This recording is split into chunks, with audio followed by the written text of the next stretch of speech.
It is now my honor to call upon the Posek of Yeshivat Maharat, Rabbi Daniel Sperber. Thank you for all that you do for the yeshiva, for the institution, and for me personally. Rabbi Sperber will be followed by my Rabbi, Rabbi Weiss, the visionary behind all that we do in this yeshiva.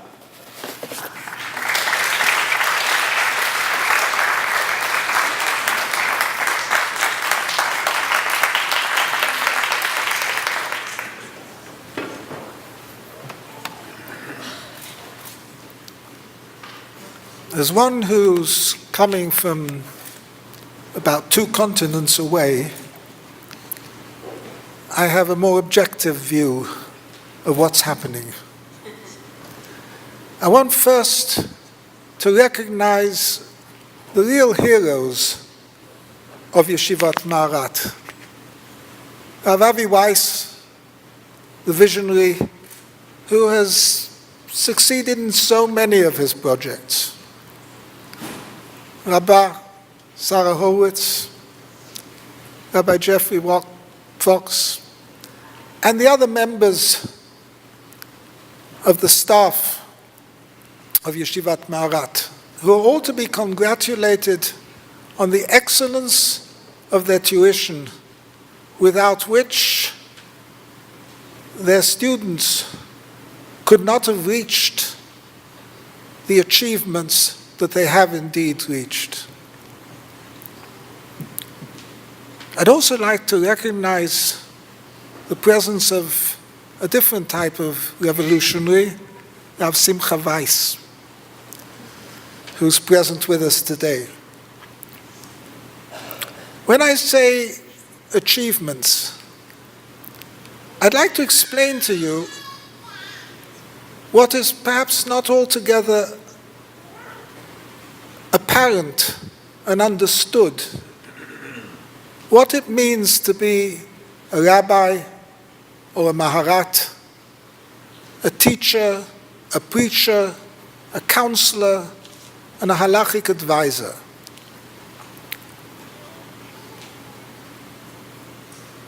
No one knows the answers to all the questions that's posed before a rabbi. A rabbi has to have a good general knowledge in the areas which the community normally is involved in and asks questions about. But there are always complex questions that require thought, consideration, analysis. Now that analysis is a very complex issue. Obviously, there's the technicalities of halakha. One has to know the sources, one has to know where to look and who to look to. But one needs to know more than that. One needs to know and to understand the nature of the person or the institution or the community that's asking the questions. One has to understand their socioeconomic position. One has to understand their emotional state. One has to understand what will be the implications of the answer that one gives to the individual, to the family, to the community. One has also to understand how this will reflect upon one's own self in the eyes of one's own community. There's a complex matrix of considerations that have to be taken into account, over and above what appear to be the simple mechanics of halachic understanding. Now, all these considerations that I mentioned, economic, emotional, ideological, are not some post-halachic notions. They are principles in halakha. And they're principles that have to be mufnamim, internalized. And that is no easy task. So when I examined these wonderful women, I asked them questions which I didn't expect them to give an answer to. I didn't expect them to be able to answer difficult, tricky questions. But I saw that they were able to analyze the nature of the question. They were sensitive to the context of the question.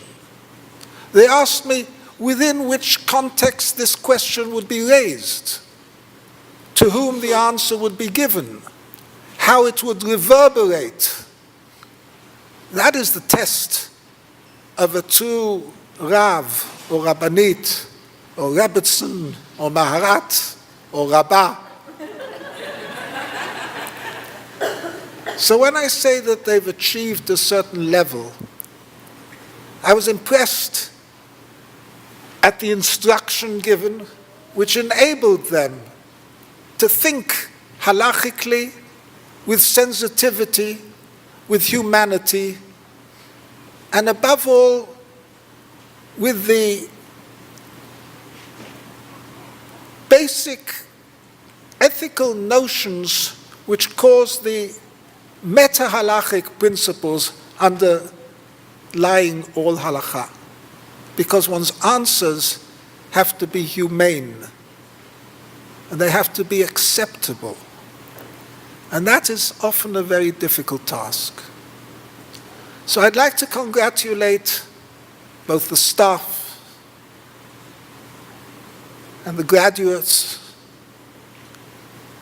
And I think one was to recognize that this is truly a revolution, because the present cohort of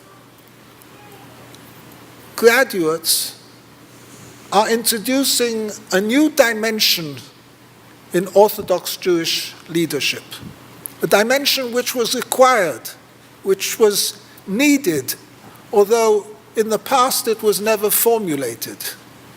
But now that it exists, we know how much it is needed. That type of sensitivity that was often lacking, that type of understanding that was not apparent, the fact that we can break away from formalism and look into the hearts of the individual, of the family, of the community, in order to give a humanitarian response. Now I know that the leadership of Yeshivat Maharat is concerned, deeply concerned, with the recent criticisms that have been leveled by the various establishment, whether it's the RCA or the OU, with their formulations which are really totally halachically insubstantial, but are damaging. I think that the future will show that we will overcome. And it requires your massive support and that of many congregations, like-minded congregations throughout the country, in order to overcome, which is, to my mind, a temporary obstacle. Because the value of this new move, this new dimension of halachic leadership, is one which will be recognized as enhancing the whole of the Jewish community. Toda Rabbi.